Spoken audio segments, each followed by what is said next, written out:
जिस पे हो कृपा राम की, उन्हें कौन मिटाए, उन्हें कौन मिटाए। पर्वत को करे राई राई को बनाए, पर्वत को करे राई राई को बनाए। जिन पे हो कृपा राम की, उन्हें कौन मिटाए, उन्हें कौन मिटाए। पर्वत को करे राई राई को बनाए।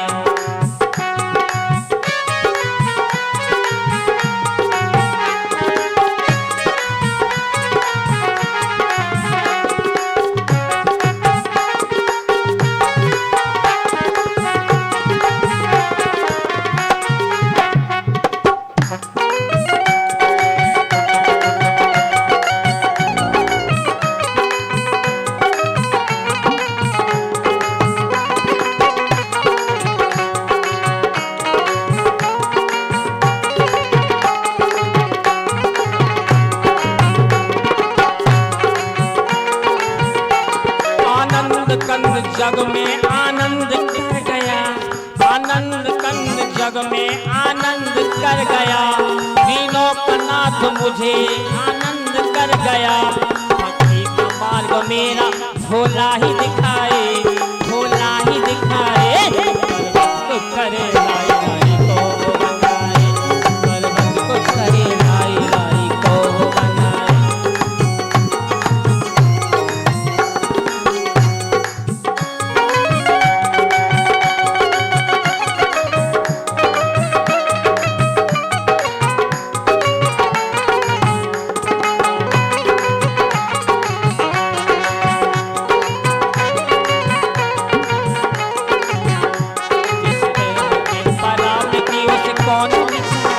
उसे कौन मिटाए।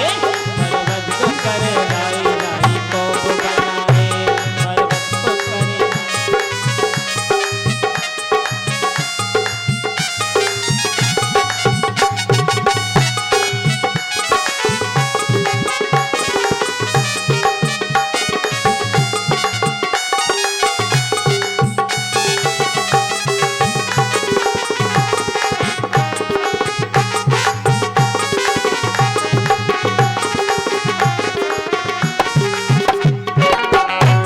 सबरी का नाम जग में आनंद कर गया, सबरी का नाम जग में आनंद कर गया। और राम का वो मोती आनंद भर गया। देवों का महादेव, देवों का महादेव आनंद गिराए, आनंद गिराए। पर्वत को करे राई राई को बनाए, पर्वत को करे राई राई को बनाए।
उसे कौन मिटाए, उसे कौन मिटाए। पर्वत को करे राई राई को बनाए, पर्वत को करे राई राई को बनाए, पर्वत को करे राई राई को बनाए, पर्वत को करे राई राई को बनाए।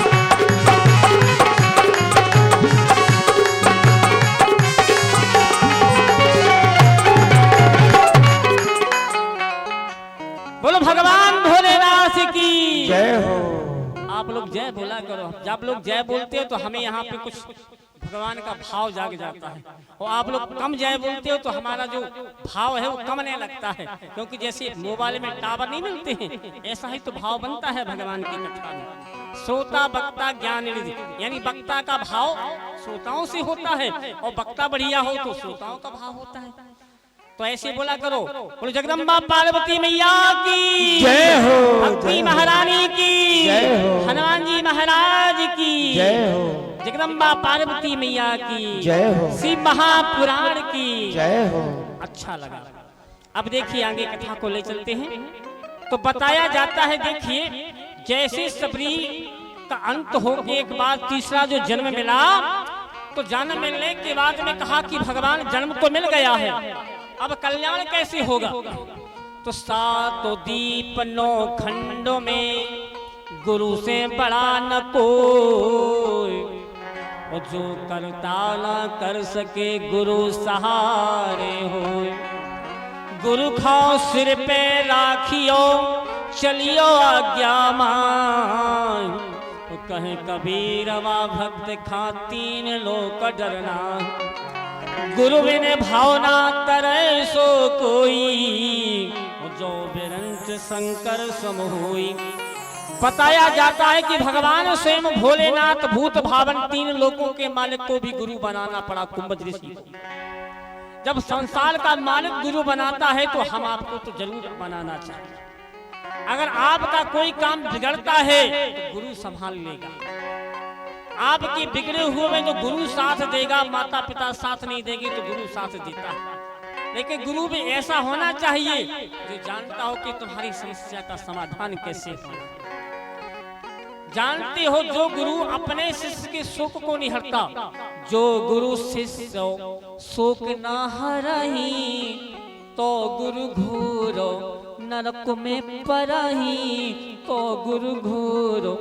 अगर जो गुरु शिष्य की समाधान का ना कर पाए तो वो गुरु जाने तो नरक में जा। और जो चेला गुरु को सम्मान ना करे तो चेला नरक में जाना सोचेगा। गुरु गुरु चेला को भी बराबर भोगना पड़ता है। और गुरु दीक्षा में ये रहता है नियम कि 5% गुरु के भजन का जो पुण्य होता है अपने पुण्य के अकाउंट में आता है, और चेला भी जो पुण्य करेगा वो गुरु के अकाउंट में 5% जाएगा। ये ना सोचो कि जब मिल सकता है तो आदान प्रदान होता है। अगर गुरु कोई पाप करता है तो 10% पाप अपने चेला के खाते में आ जाए, और चेला कोई पाप कर रहा है तो गुरु के खाते में 10% पाप चला जाएगा। ऐसा एक संबंध बन जाता है। अब आप लोग सोचेंगे कि महाराज गुरु बनाना से सोचना पड़ेगा, है कि नहीं। तो बताया जाता है कि सबरी ने कहा कि भगवान इतना कल्याण कर दिया, गुरु और में लगा दो। तो एक संत मिल गए महाराज, संत के चरणों में गिर गई, कहा कि प्रभु सुना है कि आपके चरणों में संसार के देवता वास करते हैं, और जानते हो भक्त तो हमारे पग धरे वहां धरू में हाथ, और सदा संग लागत फिर तो कबहू न छोड़ूं साथ। भगवान भोलेनाथ कहते हैं कि जितना भक्त मुझे मानता है इससे 1000 गुना में भक्त को मानता हूँ। क्या कहते हैं भगवान भोलेनाथ? कहते हैं जहाँ हमारे भक्तों के पैर रखे जाते हैं भगवान उस चरण धूलि को भी देखते हैं कि वो धूलि मिल जाए हमें थोड़ी सी। अगर वो भक्त नहीं मिल सकता है तो धूलि मिल जाए। जैसे भगवान की धूलि अपन लगाते हैं ऐसे भगवान भी उस धूलि का सम्मान करते हैं। भगवान लगाते इसलिए नहीं कि पाप का भागी बनेगा चेला, लेकिन लगा के दर्शन करते हैं भगवान। तो भगवान ही बराबर प्रेम करते हैं। अगर भक्त ना होते, भगवान ना होते, और भगवान ना होते तो भक्त भी कहाँ होते संसार में। तो जैसे सबरी ने कहा कि प्रभु कोई ऐसा गुरु बताओ जिससे मेरा कल्याण हो जाए, तो महाराज ने कहा कि इस समय मतंग मुनि जैसा संत कोई हो ही नहीं सकता। तो मतंग जी के आश्रम में गई और मतंग जी के शिष्यों ने कहा दूर दूर, अरे दूर हट जाओ भाई, तुम शूद्र हो, तुम अधम हो, तुम निष्ठ हो, तुमसे गुरु जी नहीं मिल सकते, निकल जाओ यहाँ से। सबरी ने कहा कि प्रभु अगर हमें गुरु त्याग देंगे तो जरूर निकल जाएंगे, एक बार दासी की अर्जी जरूर गुरु तक पहुंचा दूं। तो भी भगा दिया। अब चेला तो चेला होते हैं। सबरी ने कहा गुरु नहीं मिला तो कोई बात नहीं है, सेवा तो मिलेगी। तो बोले दिन में सेवा भी नहीं कर पाएगी तू, तो बोले रात्रि में कर लेंगे सेवा, सेवा तो सेवा होती है। तो सबरी क्या करती, जब सारे लोग संत लोग सो जाते थे तो 12-1 बजे आती, पूरे आश्रम की झाड़ू लगाती, पानी भर के लकड़ियां रख के चली जाती थी। और काली तो थी ही महाराज, रात्रि भी काली होती है, काले व्यक्ति को काली रात्रि बड़ी शोभामान होती है, छिप जाती है बात। अब आप लोग सांवले हो भगवान की कृपा से, यहाँ तो सभी गोरे हैं, 2-4 लोग सांवले होंगे भाई। तो बताया जाता है जैसे देखा जाए तो सबरी जाकर के 2-4 दिन हो गए, 10 दिन हो गए, गुरुजी ने कहा भैया सफाई कौन करता है? बोली गुरुजी हमको भी पता नहीं, मैं नहीं करता। गुरुजी ने के पता लगाओ। तो एक दिन पकड़ लिया, एक से जागता रहा, पकड़ लिया। गुरु जी के सामने लगे, महाराज ये दासी है, ये सबरी है, ये अधम है, ये निष्ठ है। गुरु जी ने कहा छोड़ो से, कैसे संत हो तो? संत का विनाश कब होता है मैं बता देता हूँ। संत का विनाश उसी समय हो जाता है साधु का विनाश, याद रखना, लाइव कथा कहता हूँ। जो साधु भगवान की भक्ति को छोड़ करके भौतिक चीजों में लग जाता है, सुख सुविधाओं में लग जाता है, सुंदर एसी में रहने लगता है, भगवान से ज्यादा एसी से प्रेम करने लगे, बड़ी लाखों करोड़ों की गाड़ियों से प्रेम करने लगे भगवान से ज्यादा, अच्छे खाने पीने की भोग विलास की वस्तुओं से प्रेम करने लगे, वो साधु का विनाश उस समय प्रारंभ हो जाता है। वो चाहे कितना भी भक्ति करे, कितना भी ढोंग धतूरा करे, वो संत हो ही नहीं सकता, ऐसा वेदों में लिखा है। साधु का विनाश भगवान कहते हैं। जो 1-2 प्रकार के मनुष्य होते हैं संसार में, एक होता है रागी और एक होता है बैरागी। जो बैरागी होता है उसे भगवान कहते हैं कि देखो, अरे बैरागी साधु हो, अगर मुझे पाना चाहते हो तो मेरे अलावा संसार में किसी वस्तु से प्रेम मत करना। अगर मुझे चाहना चाहते हो, मुझे पाना चाहते हो, मेरे पास आना चाहते हो, मेरा होना चाहते तो, अगर संसार के रहे तो मेरे हो ही नहीं सकते, और संसार के रहना है तो भेष मत रखना। बताया जाता है मनुष्य से साधु बनना तो बढ़िया है, लेकिन साधु के बाद में जो पतन होता है तो एक जन्म का पतन नहीं होता है, जब तक उसका नाम 7 पीढ़ियों तक चलेगा उसके वंश में, वो कलंक का भागी होता है। और जो एक साधु सच्चा निकल गया, नियमों पे चला, भक्ति मार्ग पर चला, संसार के समाज के उद्धार के लिए कार्य किया, उस साधु की बताया जाता है 21 पीढ़ियों तक के पुरखा भी नरक में होंगे तो स्वर्ग में, वैकुंठ में, शिवलोक में वास होगा। फल भी बढ़िया मिलता, ऐसा नहीं है। मैं किसी पंथ के विरोध में नहीं रहता, मैं तो उसके विरोध में रहता हूँ कि जिसमें लिखा है वेदों में कि हमेशा उस मार्ग पे चलो जिसमें वेदों के द्वारा तुम्हें विचलित ना किया, वेदों को छोड़ के मत चलो। तो महाराज सबरी से कहा कि जाओ, सभी ने तुम्हें त्याग दिया। बोले जात पात पूछे नहीं कोई, हरि को भजे तो हरि का होई। मतंग जी ने कहा साधु की जात नहीं होती, भक्त की जात नहीं होती महाराज, ये आज से हमारे घर में बेटी बन के रहेगी, ये अछूत नहीं है, हम साधु हैं। यदि हम ही भेद करेंगे कहाँ साधु रहेंगे। आंखों से अश्रुओं की धारा बहने लगी, चरणों से लिपट के रोने लगी। कहा कि महाराज और आप ना संभालोगे तो फिर कौन संभालेगा। गुरुजी ने कहा बेटा हमारी कन्या नहीं है, आज से तुम हमारी पुत्री हो, सेवा करना, जाकर जो तुम्हारी इच्छा वो सेवा करना, और जो साधु संतों को भोजन प्रसाद मिलता है वो तुम्हें भी मिलेगा। तो कहा ठीक है, एक भजन हो जाए, इसके बाद फिर कथा को ले चलते हैं। हेलो, कहती सबरी संसार के लोगों से आशा न किया करना, संसार के लोगों से आशा न किया करना। कहती सबरी जब कोई न हो अपना, सीता राम जपा करना।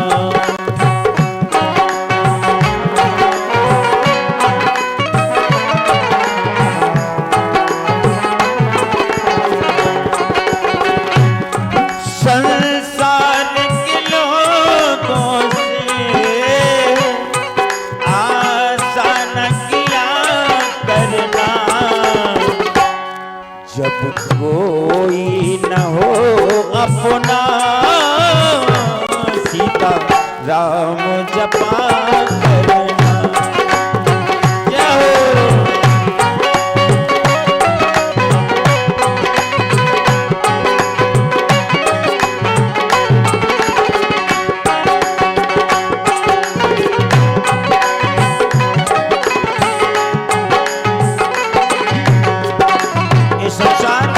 समुद्र है, सारे संसार जो एक समुद्र है। जीवन के समुद्र में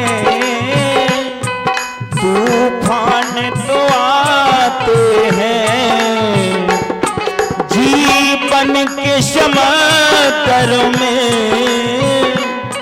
तूफान तो आते हैं। जो उनको भजते हैं वो आप ही आते हैं, वो आप ही आएंगे, वो आप ही आएंगे। तुम्हें याद किया करना।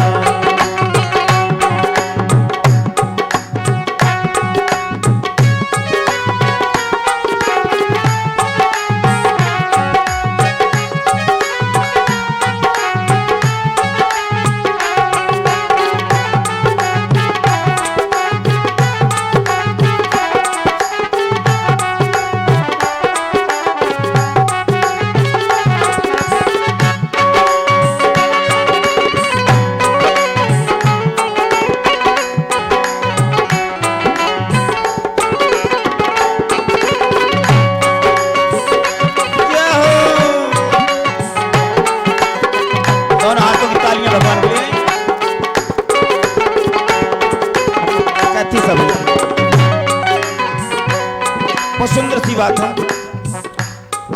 मत भूले मेरे बंदे, ये जग बेगाना है।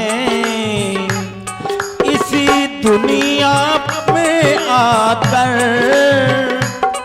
वापस भी तो जाना है।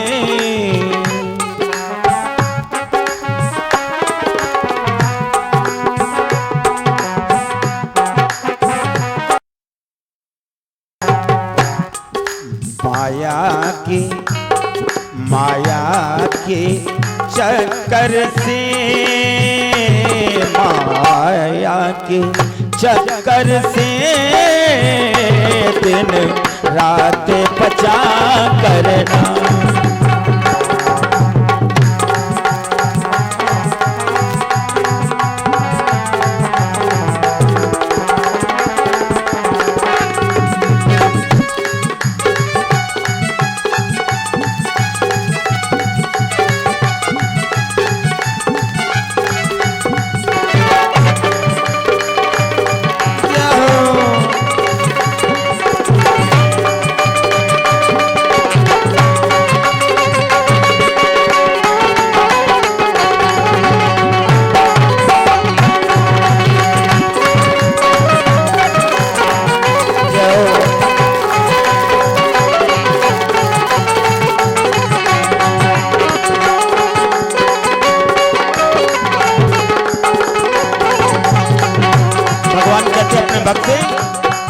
यह सोच मेरे बंदे,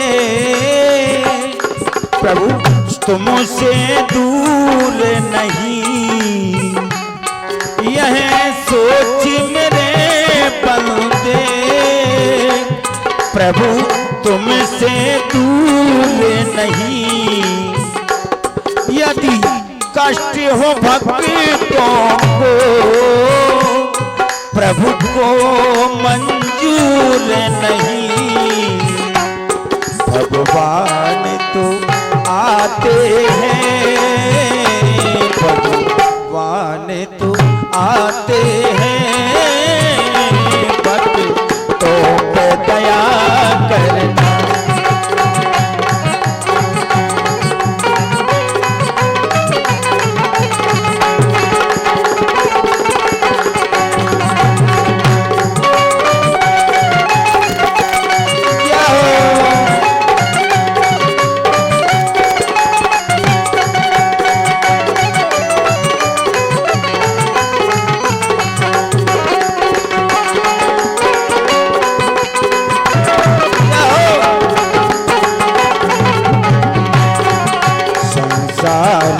लोगों से आशा न किया करना, जब कोई न हो अपना राम जपा करना।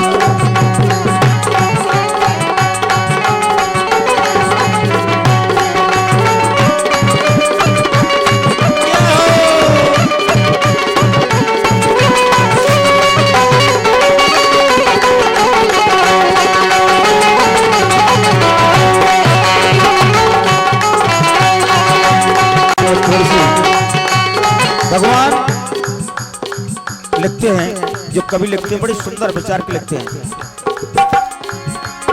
और जय जय जय प्रभु दीन दयाला, सदा करहो संतन प्रतिपाला।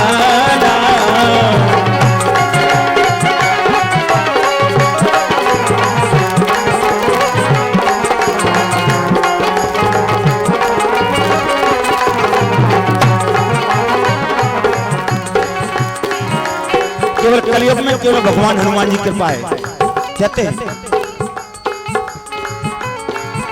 कलयुग के बल, कलयुग के बल, कलयुग के बल नामे अधारा। सुमरे सुमरे नर पुत्र रहो पारा।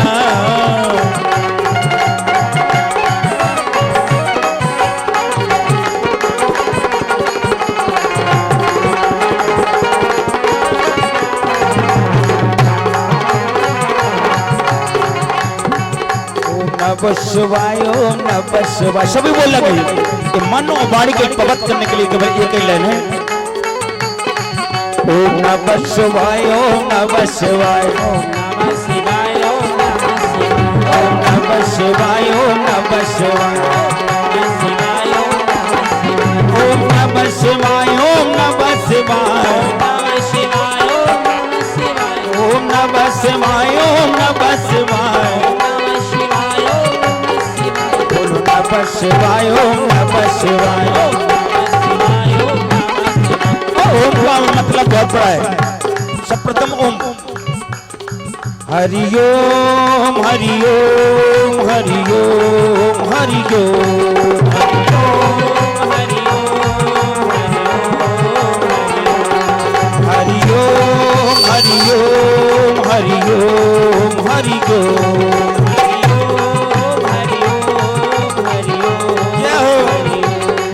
हरि ओम ओम ओम हरि ओम ओम ओम हरि ओम ओम ओम हरि ओम ओम ओम हरि ओम हरि ओम हरि ओम हरि ओम हरि ओम हरि ओम।